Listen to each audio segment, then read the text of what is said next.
Okay, so and all of that up to farewell. Okay, so this captures in comprehensive how to introduce yourself within an educational space. Okay, now after that we are going to quickly move to introduction of oneself within a career space. Don't forget, at the beginning part of it, I said we're going to look at how to introduce yourself not only within the academic space, but also within the career space. So let's look at self-introduction within the career, which is also important because for many of us, we might be students right now, but very soon we're going to be entering into the career world where you're going to be working in organizations, parastatals, multinationals, and it's important to know how to present yourself within such spaces. Okay, self-introduction, and we are going to look at it with respect to an interview situation. And given the opportunity I have, we have seen a lot of people that come for interview, and we are literally surprised how they introduce themselves. Now, don't limit introduction of oneself to your communication in terms of oral language alone. No, you can introduce yourself. In fact, as we said earlier on, that the way first you need to create a good first impression. And one of the things I see first about you is your dressing, is how you look. So and it's already communicating something. So within that career space, you must be mindful of certain ingredients that must come into play. Now, when you introduce yourself, it is not for anyone's benefit, but for yours. So in brief, self-introduction is more like marketing yourself.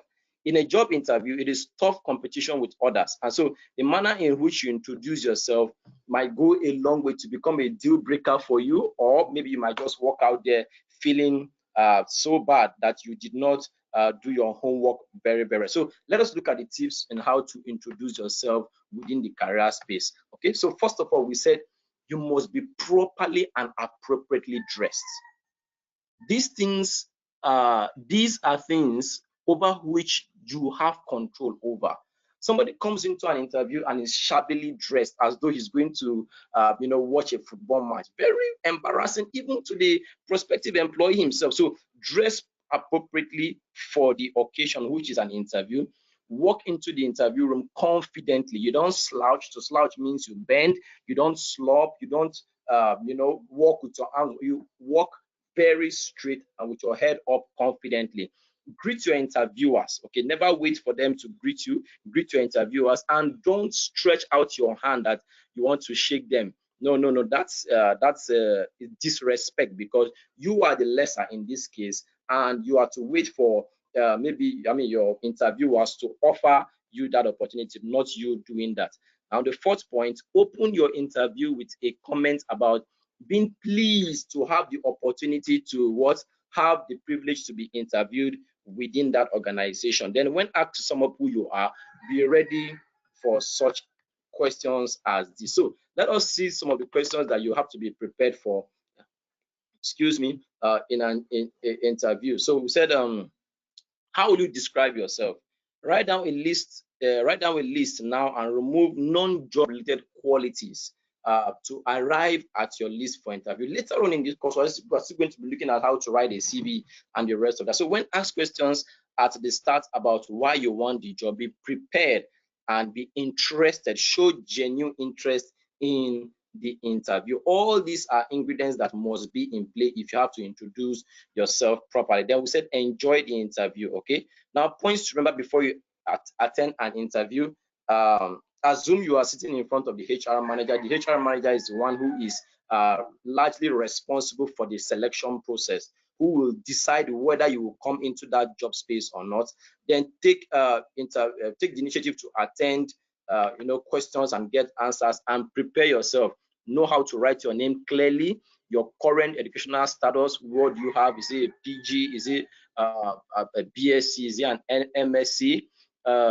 And your other activities that you love, you should know them. Your extracurricular activities, your interests and hobbies, your family members, your employment history, achievement that you have achieved. All these things are points to note. But however, note that there are certain things you do not say except you are asked. For instance, about family, you don't bring it up until you are asked. Things like the reason why you're quitting, if you quit a previous job, you keep those things quiet until you are asked. Okay, so these are very, very important points to note while you're while you're introducing yourself within the career space. So just a quick summary of what we have looked at this morning. I'm sorry, or rather this evening. We have said we are looking at how to introduce oneself within an educational as well as a career space. Now, I believe we are following very carefully, and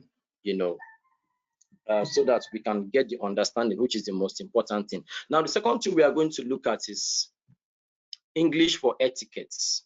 Okay, what is an etiquette? An etiquette is the standard way of doing a thing, the right way of doing a thing. Every area or aspect of life has its etiquette, has its standards, has its requirements in every field. Okay, so by using the word etiquette, we are saying that what are those standards in communication? What are those right ways that one should take note of while communicating? Okay, so let us start by looking at what we have here. What is the purpose of formal communication? Before entering any institution or organization, certain communicative abilities are looked for in the learners by higher authorities and employers. Ability to speak, ability to conduct oneself properly in an interview and get along with others, to listen carefully, accurately, and make effective presentation. Prepare good reports, make proposals, sell good ideas, convince and also influence others with those same qualities. So all these are part of what make for effective communication skills. So communicative abilities are to be mastered, okay, which you can, and that is why you're going through this training process, to be able to learn and know how to communicate effectively and functionally. All right, so let us look at those etiquettes. The first etiquette is greeting. Now we're going to look at various acceptable ways of greeting. We live in society where, especially in the student environment, there are slangs that, have been developed and have been adopted, which sometimes are brought into professional spaces or even academic environments, which are not correct. Okay, so these slangs, which are in society and everywhere, should not be used within professional spaces. Students write exam and you see that they are even introducing their slangs while writing exams. All those things are very, very wrong, and you should not be found communicating that way. So here are some common expressions of greeting. Hi, how are you? Hello, hello Ram, nice to meet you after a very long time. Very nice to see you again. Good morning, good afternoon, good evening. What is the latest? How is life? How are you doing? How are you getting along? And of course, in this period of Corona, a lot of us will have to be making calls, greeting friends and acquaintances, and we'll be making use of some of this language. I hope it's going on well with you.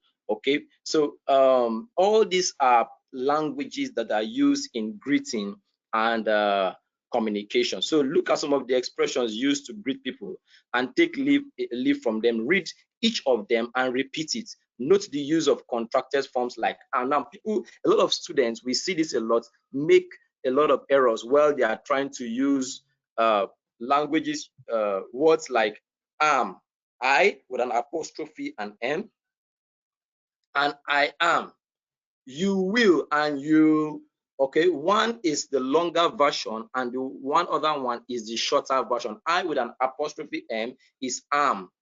I am, not I am, which is the full language. You not, and you will. You will is the full, while you will is the shorter version. And always note to put in your apostrophe. Okay, so having looked at greeting, let's look at introduction or introducing oneself. Now, when we introduce ourselves to somebody or other people, we are saying we are interested in establishing some sort of ongoing rapport for mutual benefits. Okay, so in introducing ourselves, we can shake hands, which is in many parts of the world is acceptable as a formal way of greeting, though there are some other extreme measures in some countries. In fact, there are countries where you want to greet somebody, you can give them a side peck, to the right and left, but that is not acceptable as it were all over the world. Some places find that quite a bit offensive, especially we in Africa. Okay, but some part of the Western world, they greet that way. Okay, so introducing yourself and moving on to a conversation. The first impression can be the difference between starting even a successful business relationship, even academic relationships. Some of us, we do not know how to introduce and relate with even our fellow peers at school. And so we find it, even when you go to one of your lecturer's office to complain or you have something, how you introduce your lecturer can even tell if he's going to accept you or not. There is some of you students do not have with the right respect in approaching your lecturer. So you knock at his office and you hear someone saying good afternoon, and you're referring to your lecturer, one who is passing knowledge. How about a good afternoon, sir? Please, I have a complaint to lodge, and that is why I've come. Respectfully approach your lecturers and your seniors, and even respectfully discuss with your colleagues. Only then can you get the right, attention that you desire. It is very, very important to make sure that you learn that. That is very, very important. Okay, so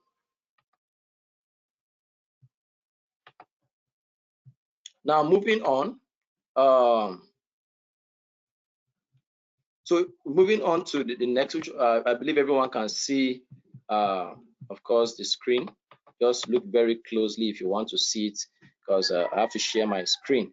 Okay, so some of the common ways of introducing oneself. Good morning, I am James from JPTS Taraba State. Excuse me, my name is, I'm a student of, microbiology and all of that. So you can look at this template and use that in introducing yourself. Okay, so I've looked at greeting, I've looked at introducing yourself. How about how to congratulate and compliment? Congratulation is an expression that you give of joy, that you give to people when they have succeeded, when they have done something good, something great. Okay, it's more like you're complimenting somebody for something that they have done. So when we congratulate others for their accomplishment, we too will soon have, of course, something to be congratulated about, because as you do to others, you will also stand the benefit of getting that privilege. So we said we congratulate and compliment people in various occasions, such as their marriages, such as getting a rank, and for us as students, when results come out or when you gain admission, your admission into JPTS, we're very happy. An international school, your friends must have congratulated you, your parents must have congratulated you, and other people around will have told you, oh, well done. That is they are celebrating your success with you. Okay, so when people win an election or prize, so the following are some common expressions: congratulations or congrats, hearty congratulations. It was nice to hear you have got success in your respective place. What a wonderful performance! Wow, superb. Let me congratulate you on XYZ. Hey, may I congratulate you on your enthronement as the emir of probably your state, and or as the Oba, or as the king, as it's at where. So all these are expressions of what, of to appreciate and to compliment anyone that has achieved a level of success. Now, some common expressions are used for complimenting. Oh, that's a nice dress you're wearing. That's a form of compliment. You look good. Oh, that's a nice haircut. Who made your hair? It looks very beautiful. Well done. Keep that up. Keep the great job on. We are proud of you. All these are languages of compliments that you use, or that use for people that have done something that is very good, such that other people can emulate as well. Okay, so we just finished looking at compliments and how to congratulate. And of course, whenever you're congratulated, you should also respond in the same light. So when somebody tells you that, oh, you have done well, you will not just look at the person and say, okay, I hear you. No, that's very wrong. You cannot say I hear you. You must also respond in that same light. So how do you respond when somebody has congratulated? Oh, thank you. I appreciate. Oh, that's nice. I'm glad to hear that. I'm happy you congratulated me. These are beautiful responses that we use in congratulating each other. So I believe you are noting the points, as we have very, very limited time for this class and for this course. The next is how to express gratitude. What is gratitude? Gratitude is appreciation. Gratitude is what? Appreciation. Okay, gratitude is expression of what? Appreciation. Now, what languages can we use in expressing gratitude? Thank you. I appreciate. I'm happy to express my thanks. Oh, I really lack the words to express how thankful I am. Now, it is very important, even aside learning purposes, to learn the art of appreciation. Even when we get to letter writing, you will see that you have to always appreciate. You thank you, sir. I appreciate you. These are very, very good gestures that you must learn within the communication space. Okay, responses to such expressions, when, of course, just as we looked at earlier on, how do you respond to compliment and how do you respond to gratitude? Welcome. You are welcome. That's okay. Oh, thank you. Please don't mention. My pleasure. Oh, I appreciate. Glad I was able to help. All these are expressions, because communication is not always one-sided.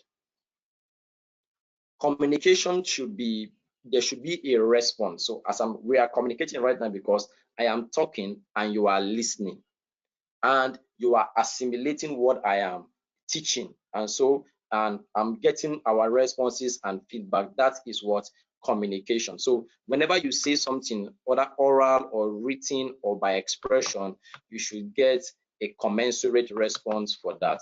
Another aspect of communication, please be noting the points. We're looking at etiquettes. Okay, in English language, we looked at etiquettes for greeting, introducing oneself, congratulating and complimenting, expression of gratitude. And how about apology? How about apology? What does it mean to apologize? To apologize means to seek for pardon, or beg your pardon, excuse me, or a kind of forgiveness when you have done something wrong. It is good manners and courtesy to ask for apology. For example, you are late to work, not you are late to work, say, well, everybody comes late. That's not a good expression. Okay, because you did not keep to your word at that time. Okay, so words like I am sorry, oh, I'm extremely sorry I came late, please excuse me, pardon me, please forgive me for not keeping to my promise, oh, I apologize for using harsh words and languages to you. All these are forms of apology. And if you do not learn how to apologize, both within professional and personal spaces, within career, academic, and personal life, you will not get by. Apology is a part of life. Get used to it, because of course, as you said, that there's no human being that is perfect. So you will definitely go wrong sometimes. And so it's important to learn the art of apology. Apology is very, very important. Okay, so how do you respond? That's okay. Oh, don't worry. No, I accept your apology. Let's forget about it. I forgive you. Okay, no need, no reason to apologize. I wasn't offended. These are beautiful responses. And even if you're offended, say, okay, all right, I was offended, but since I've apologized, I've let it go. All right, so that's the subheading which we just looked at. Apologizing, that is, and I said apology is to express a kind of a remorse or ask for pardon or forgiveness when you have done something wrong or when you are the offender. And in some cases, you don't need to be the offender. At least for peace to be there, it's important to also learn how to apologize. All right.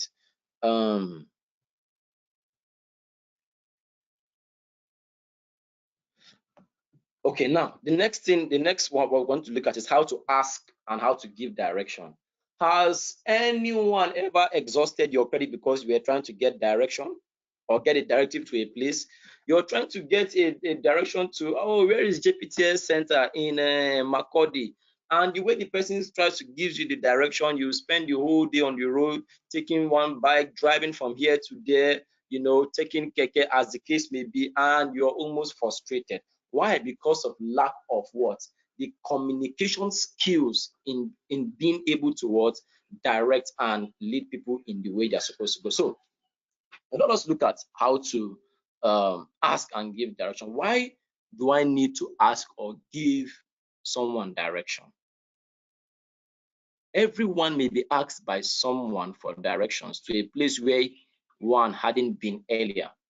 There will be times when you need a place, especially when you are far away from for studies or career, or where you ought to take somebody to, or you're traveling to a place, you know, for the first time, and you need to get a directive. Okay, it's very, very important to know. But thanks to, even if you have technology, you have a GPS. Sometimes, while these technologies help, they might not be enough. And sometimes, what if you're in a place where there is no network, or network is poor, and all of that? So asking can really, really help. Now, asking somebody for direction. A good way to start the conversation with a stranger. Excuse me, hello, sir, madam, please. You start by, you know, using these words to draw their attention. But I often like to say that you must also be careful with who you ask for direction, because the world is such a funny place. Okay, and you wouldn't want to enter what is popularly called one chance. So you should look very carefully and hope you are asking the right person for direction. And as much as possible, don't ask for direction within a very closed, secluded area, just you and the person. No, try to look for an area where people are, where you can ask for direction. It also helps with respect to safety for those that have done health, safety, and environment, HSC. So some basic phrases you can use to ask for direction. Excuse me, sir, can you give me directions to the nearest filling station or nearest petrol station? Where is the nearest supermarket from, of course, from where we are? How can I get to the local market? What is the best way, you know, what is the best way to get to your street from here? People call a lot and say, okay, sir, how do I locate JPTS office? Okay, so that's a form of question to get a direction to a place. Are there any sports shop around here? That's a question. What is the quickest way to get to the store from here? Oh, what is the, you know, easiest way to get to the nearest bank from where we are? All these things, all these questions are an attempt to get direction to the place where you know, the individual is going. So that is a question. Now, how do you give a response? When giving directions, you will often use what we call landmarks. Landmarks. What is a landmark? A landmark is a very prominent building or something that or structure that just about everyone within that town environment should know. So that is a landmark. So when we say use landmarks, You have yes, 3 minutes more, so you can 3 minutes. give your assignment and call your email address so as Okay. to know. Because we have just 3 minutes, 2 minutes to end this section. Thank you. Okay, all right, thank you, sir. So as I round up, know that we have been able to cover 10, you know, a good portion of the class today. Go and you know, okay, so how to give directions. So what are the landmarks? Use traffic lights. You can use crossroads. You can use junctions. You can use signposts. You know, and all of that. You can use that to give what we call directions and landmarks. So my first, as I round up, my first assignment to us this evening is for you to go and write a proper introduction of yourself in an educational setting. Secondly, a proper introduction of yourself in a career setting. Thirdly, which we are going to look at in our next class, you are to write a formal, an informal letter. Okay, don't forget the assignment number 1 is to write a proper introduction of yourself within an educational space. Second assignment, write a proper introduction of yourself within a career environment. thirdly, which is the last assignment for today, is to write an informal letter to your father, or yes, to your father or your dad, informing him of how you have started the online classes in JPTS and how you are enjoying the online classes. An informal letter is a letter written to, parents, friends, spouses, people that are close relatives. So do those 3 assignments and submit it to the email address which I'm typing right now. So I'm typing it out. Make sure you write it out, copy it, and submit these questions before the next class. Nyizelo@yahoo.com. NYIZELO@yahoo.com. So I hope every one of you enjoyed the class. Thank you so much and have a wonderful evening.